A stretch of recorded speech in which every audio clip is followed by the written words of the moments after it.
The culture is actually damn good. We're not urinating on fire. You can stop asking that question. I'm going to be calling the defense. What I talked to Russell about is none of your business. Both games. This is why you have to make your chances count when you get to the final dance. Because there's a good chance you're going to lose a ton of depth when the show ends. To no one's surprise, the Eagles shed a lot of talent thanks to the Super Bowl tax and cap constraints. The question wasn't if they'd lose pieces, but how much. The likes of James Bradbury, Fletcher Cox, Boston Scott, and Brendan Graham are back, but cutting Darius Slay? Never mind, they brought him back at a reduced salary the same day. Well, the bleeding isn't as bad as we thought it'd be, and they did get cheaper options to replace the departed. Rashad Penny's really good when he can stay healthy. Not to mention Nicholas Morrow, Terrell Edmonds, and more for the defense. You could have done a lot worse if you're the Eagles. Now to see how much Jalen Hurts will want for his first big boy deal. Philly, be prepared to bleed government green. The Philadelphia Eagles select Jalen Carter, defensive tackle, Georgia. This is a day of celebration for Philly. As expected, Jalen Hurts got his first big boy contract. And the Eagles are definitely bleeding government green in honor of the baggy secure. Speaking of Jalen's, meet the classic red flag draft pick. Blessed with incredible talent except in between the eyes. Carter was supposed to be a top 4 selection, but then it came out he has an affinity for street racing. It got a teammate of his tragically killed. After that, he seemingly stopped giving a shit about football and had a disastrous showing at his pro day. Which is why the Eagles snagged him up in a perfect fit. In theory. If they give him the come to Jesus talk and Jalen gets his shit together, he and Jordan Davis destroy interior lines for a decade. The downside? Well, let me introduce you to a man named Lawrence Phillips. The Philadelphia Eagles select Nolan Smith, linebacker, Georgia. Nothing like the prototypical Eagles pick. Blazing speed, lightning agility, and weighs 240 pounds soaking wet. Goes to show you how much the league has changed in a decade. Nolan Smith is a new breed of edge rusher. And Philly's apparently taking the midnight train down to Georgia. The Eagles are assembling the front 7 of the Bulldogs' natty team. Jordan Davis, Jalen Carter, Nolan Smith, and Nakobe Dean. They even got Keely Ringo in the 4th round. Watch them somehow end up with Trayvon Walker and Devontae Wyatt after all is done.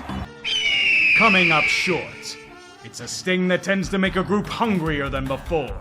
To get so close to the peak but just fall apart at the worst possible time. Not to mention suffering a metric ton of losses due to a cap crunch. However, these are the Eagles. They've never been ones to simply give up and die. They'll reload and bolster as needed to get back to the promised land. The NFC is feeble, and Jalen Hurts will be paid the big bucks to lead the way. Bringing in new weapons, the return of legends on the O-line, assembling Georgia's national championship front 7. Anything and everything will be done to get another Lombardi. Even shedding Derek Barnett because he wants more playing time.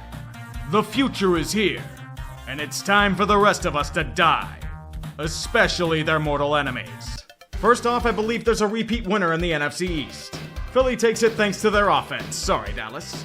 The NFC North, I'm going to kill myself in the future for it, but I'm picking Detroit. I think the Lions do it this year. Think that's crazy? I have Atlanta winning the NFC South. The only other serious contender here is New Orleans, and I don't trust them to stay healthy. NFC West, all things considered, is Seattle's to lose. This could change if Bosa plays and Purdy stays healthy, so I have them in a wildcard spot. The other 2 slots go to Dallas and Minnesota. As I said though, the final spots are anyone's guess. And that's the majesty of the game itself. Enough talk. Let's get to the football. Tom Brady has returned home. It's not as a player, but he will get a hero's welcome. Much to the chagrin of the rest of the league. Will his presence will New England to an upset win? Starting out, that answer's no. Jalen Carter's going direction, and Darius Slay runs away with their momentum with a pick 6. However, Philly's not just interested in winning in blowout fashion. They have to toy with their prey first. Give them the hope of escape so they squirm and burn off all of their energy. Make it easier to feast on their innards. They'll sputter on offense as the Pats' legendary defense revives and buckles down on their opponent. Mac Jones will shake off the Patricia and Judge rust and return to rookie form. But they're still always within arm's distance. Philly can take them out easily. Run play for Hurts all the way. Ball comes out. Ball is coughed up. That will happen. The Predator is vulnerable, and New England can strike with haste. Here's Jones. Pass short of the sticks and it's dropped anyway. But wait, to countermove! The fight continues to rage and Philly can put them away again. Across the middle, and it's knocked down. The bullshit of Brady infects them by proxy. Time is ticking down. Can the Patriots do it? Can they drive the dagger for the kill? Here's Jones throwing. Catch is made. Did he get the feet down? Is he in? They say yes. Booty, the rookie. Oh no, he never got the second foot down. With that, Philly drives their teeth into their prey after a heroic struggle. It was ugly as hell, but they will eat. If you don't have tough luck, you have none to begin with. The Vikings.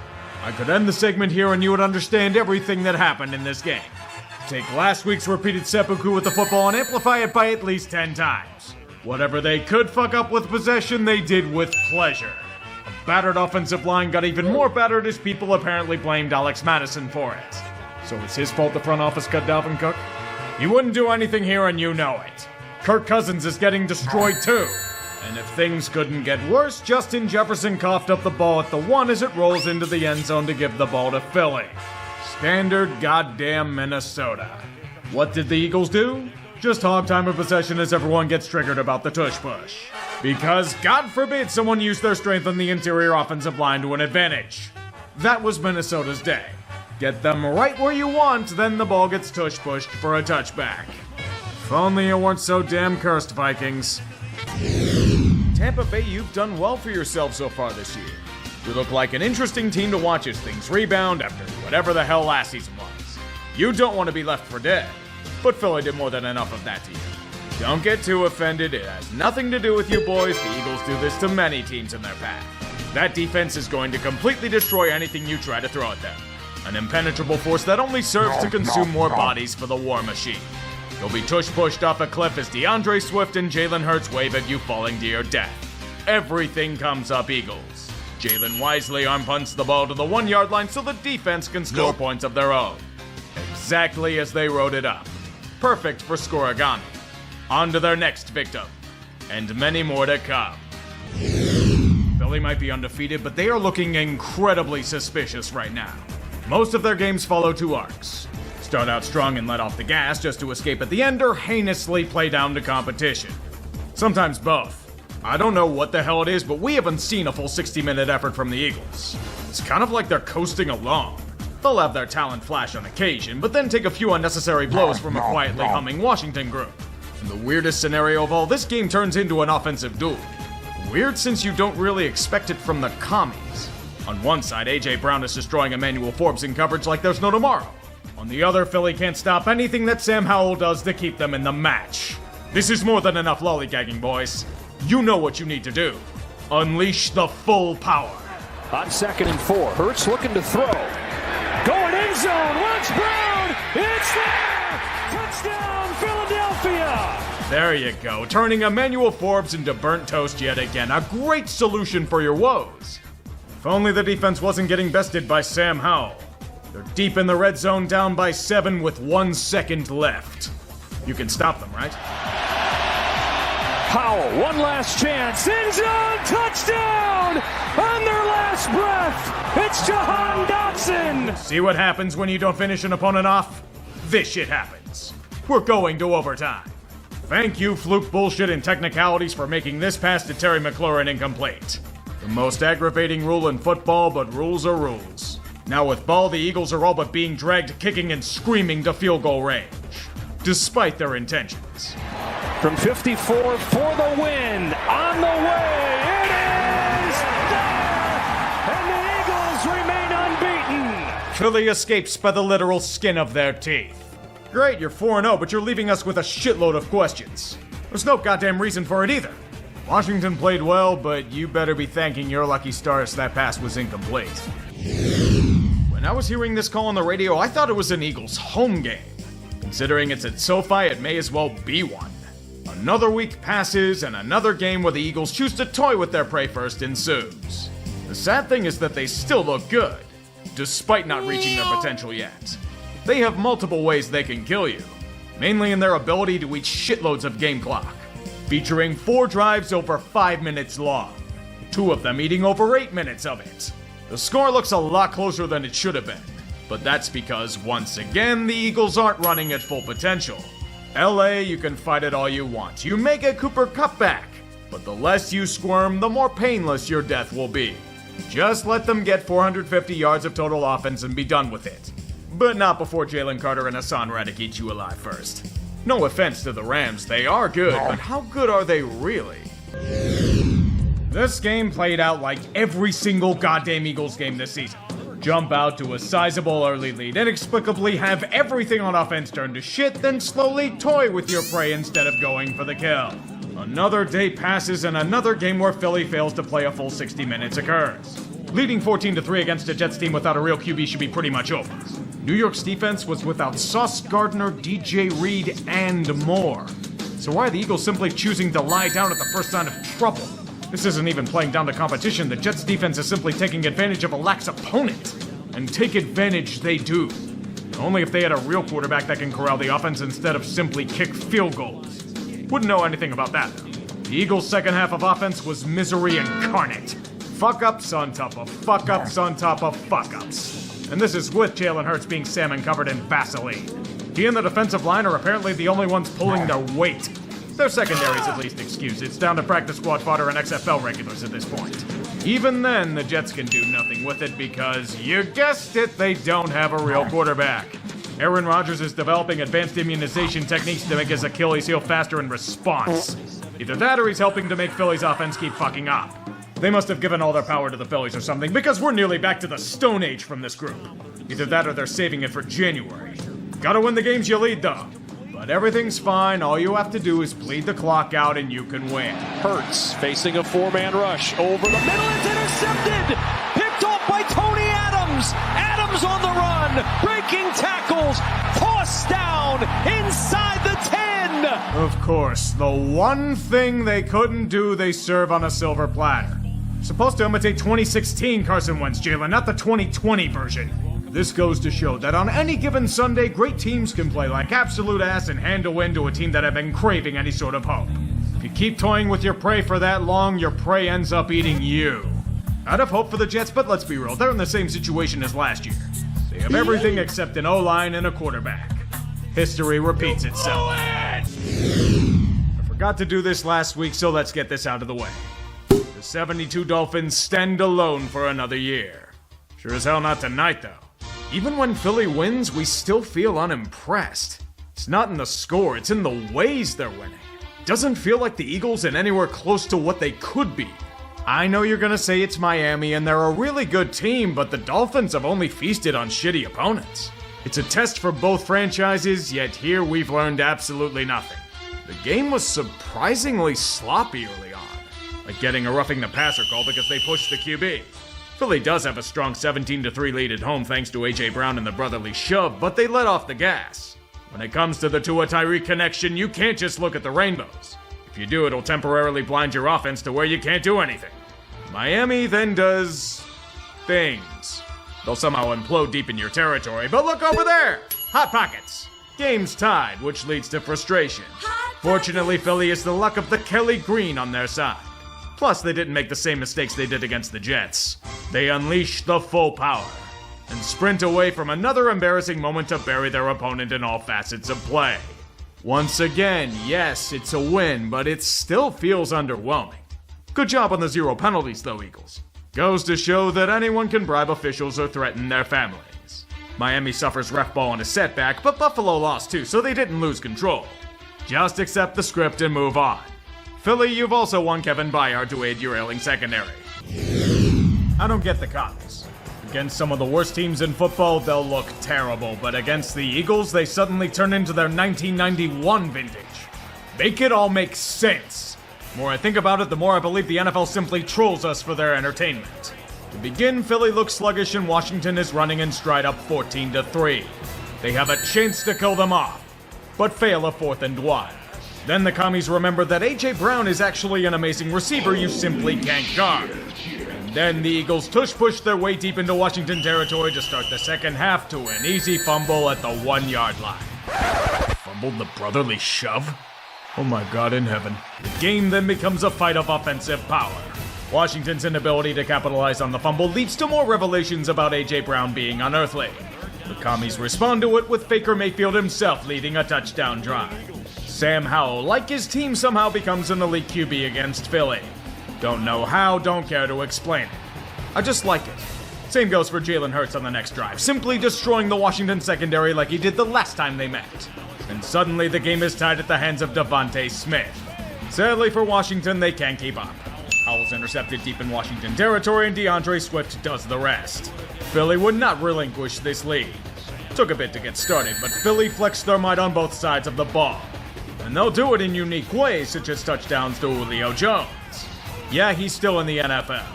Oh, Washington, this was a crucial game for your short-term future and you just couldn't do anything to stop the inevitable. Now with Minnesota potentially fucked, a hard decision must be made. Push for a wildcard loss as the 7th seed, or trade your high-profile defensive ends for day 2 picks.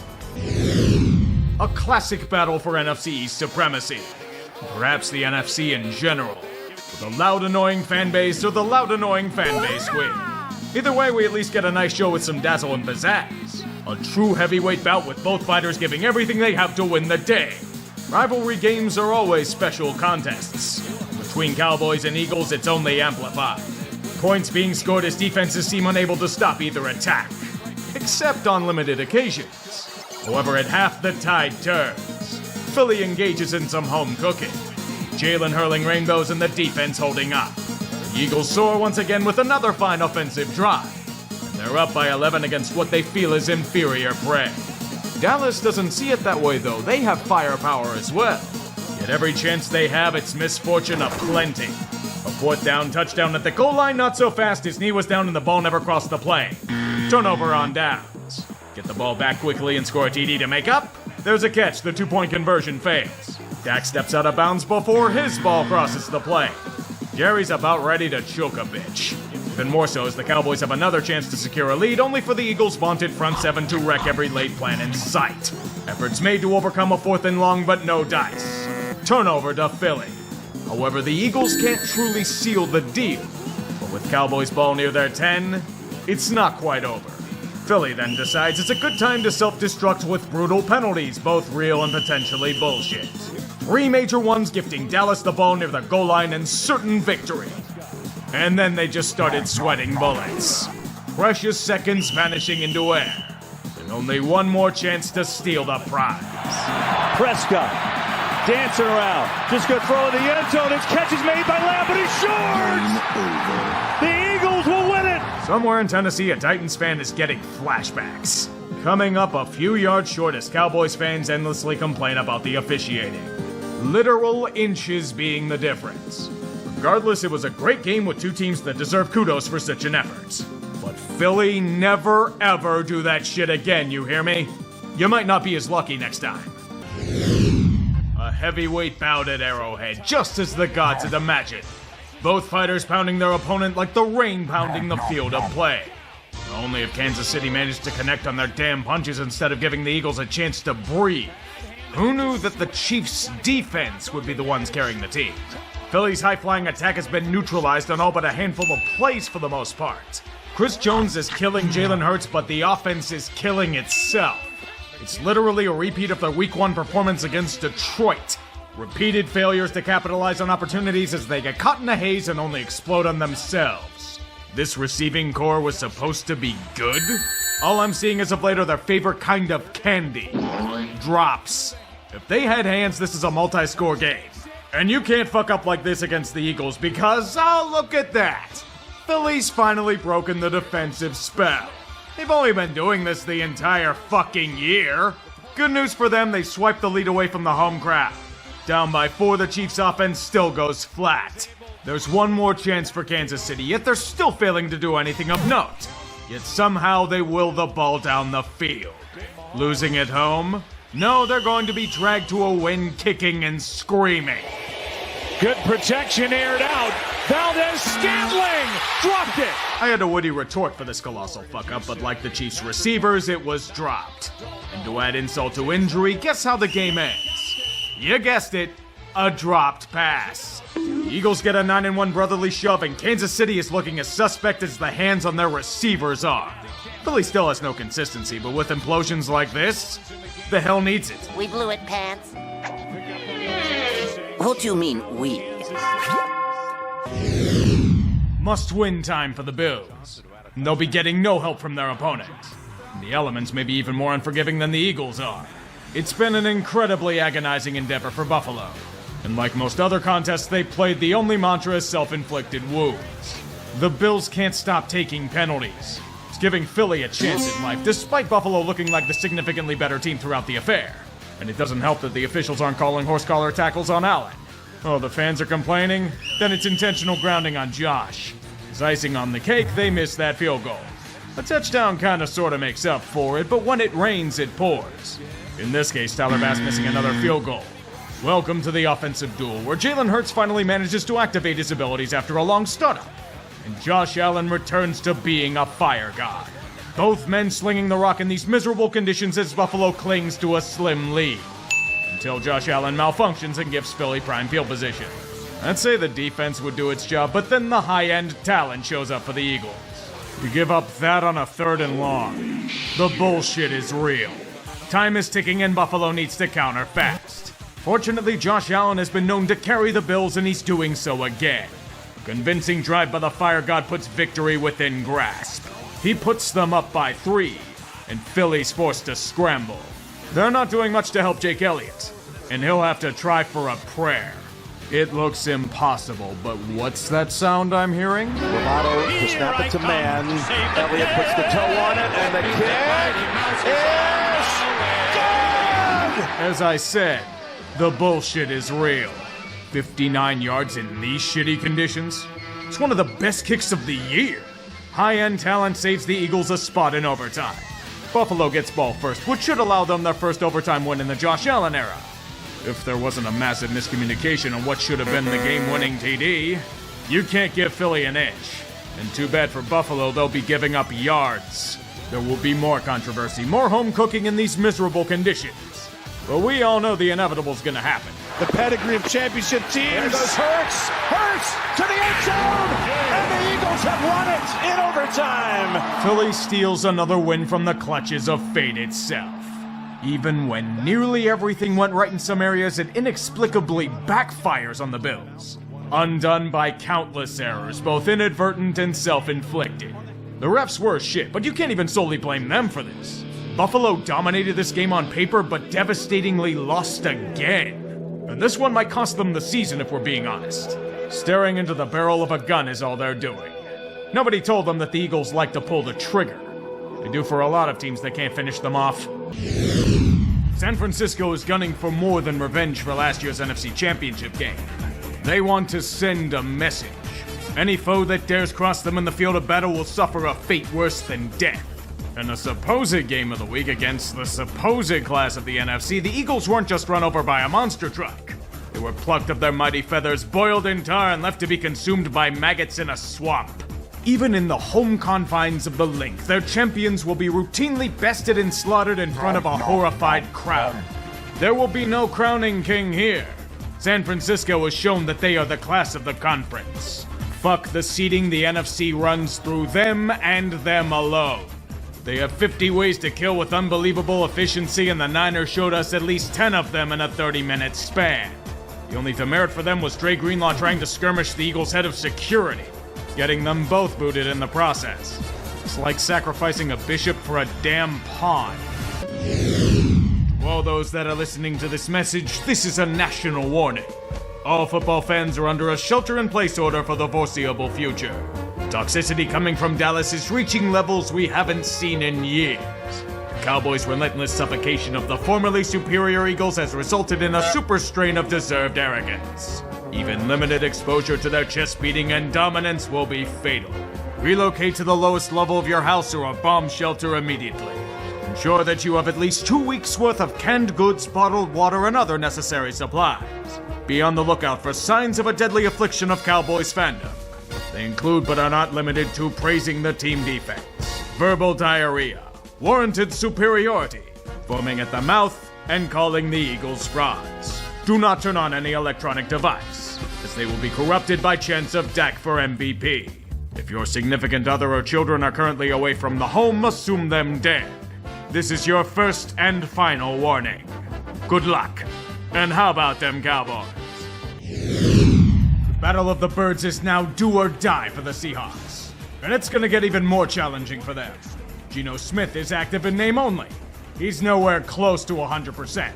Drew Lock was awoken from slumber 5 minutes before game time and thrown onto the field in his robe and slippers. Did I mention he has to face the Eagles? If there's any good news for them, Matt Patricia is now calling the defenses. Philadelphia, I send my condolences. Not just for the horrors they'll experience on that end in the future, but because of their sluggish offense. We've been waiting all year for them to reach their full potential in that arena. We're still waiting. The unit has significantly stalled, the epitome of feast or famine in all aspects. People want to talk about banning the tush push? It's the most reliable thing the Eagles have right now. With their mercurial nature, the only fight they're showing is kerfluffles imitating Drake Greenlaw on the sidelines. The fortunate thing is that they're playing the Seahawks and Drew Lock. Any other team worth their salt, even one starting Geno, and it's a rout. I haven't gotten to the worst reality of all. Jalen Hurts has visibly regressed. Could be the flu he was dealing with all week, but last I checked, that didn't cause a man to chuck an arm pump with momentum on a 1st and 10. Brian Johnson, what the fuck are you doing? The passing attack isn't anywhere close to being in sync, yet they still control their own destiny in spite of it. Somehow, it's never enough. 4-point lead and a chance to finish off their prey?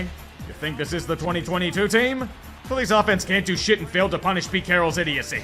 How can this get worse for them? A 92-yard game-winning touchdown drive by Drew Lock of all quarterbacks? Come on, it's not like that's gonna happen. They're not just gonna lie down and die easily. Right, Eagles? Lock, end zone, it is caught! Touchdown, Seattle! Well, shit. Eagles fans, may I proudly present to you the Matt Patricia defense, featuring so much man coverage that you'll puke from the rainbows.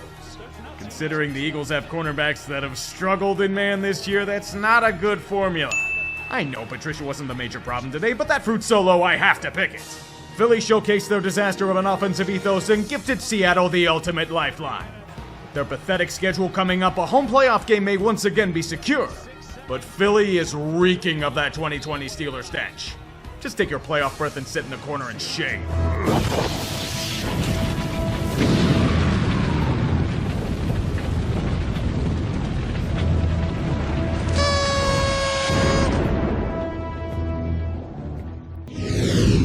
Christmas is a time of many blessings.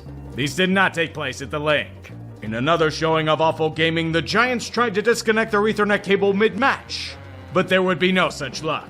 Philly not only significantly outmuscled them, but outpushed them in both the trenches and flanks. A miserable slog for all of Jersey where they cry into a pot of clam pasta to make homemade sauce. An offense that has finally run out of gusto and parm to season their attack. As Philly flies away, a hard decision is made. The Feast of the Seven Fishes has a new offering on the table. Whacked DeVito. The magical ride is over. Tyrod Taylor's coming in. And he'll prove absolutely nothing besides missing nearly every single wide-open receiver that he chucks the ball towards on the run. You have to understand, the Eagles weren't even good in this game.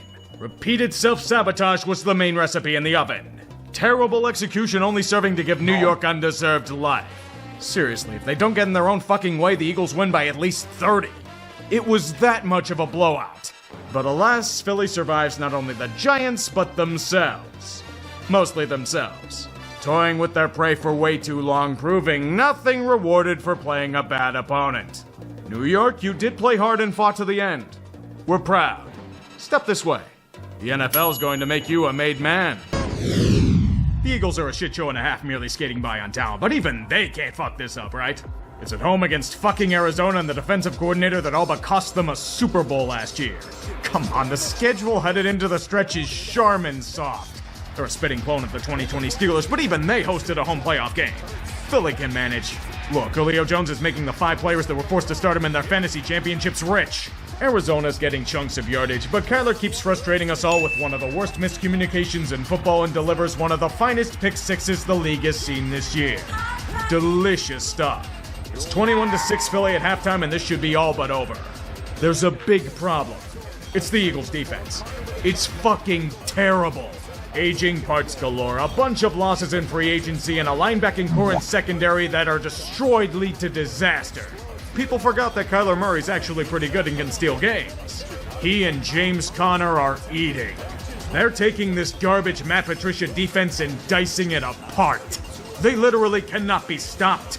This is the upside that Arizona was looking for when Kyler was drafted. A true run-and-gun offense. And all it took was a free-falling shit show. The game's tied before you know it. And Philly's in a shootout. How they're in a shootout against the fucking Cardinals is anyone's guess. The Link wants heads to roll for this, regardless of outcome. Every touchdown scored is immediately countered because the Eagles' defense is... What are they, anyway? Hoping Jalen Carter wreaks havoc? Praying Shaq Leonard's back magically heals up? They aren't just blowing it, they're getting fucking gashed in every conceivable metric. Arizona's desperately trying to give you the game with an onside kick. What does Philly do on offense? Showcase regression with the most predictable shit imaginable. Nick Sirianni's about to be a dead man walking after this field goal. Is there anything else to say? The Eagles have shown no ability to stop Kyler in the Cards. Why now? They seriously thought Matt Patricia was gonna fix anything. Dear Lord, what a shitty football team. Connor again, nose down, he's in for the Cardinal touchdown! You didn't just lose to the Cardinals. You lost to the goddamn coordinator you couldn't wait to see leave. What fucking delicious irony. Going from suspect as hell to losing 4 of 5. The 2020 Steelers reincarnate. They aren't doing shit in the playoffs. They're gonna get fucking embarrassed there. Philly's failure is catastrophic. Remember when the Cowboys benefited from heinous ref ball the night before? They now control the NFC East. The cancer of Eagles fans has been replaced by the cancer of Dallas. We welcome our new insufferable overlords. The rule be just as toxic as the last reign. Philly does win a Nobel Consolation Prize in Locale of the Week at minimum. It's very fitting. This award implodes on command like they do. But the real benefit is to a fourth team. With the Cardinals win and Panthers loss, we can officially declare the 2023 Tank Bowl champion. Back-to-back winners, the Chicago Bears!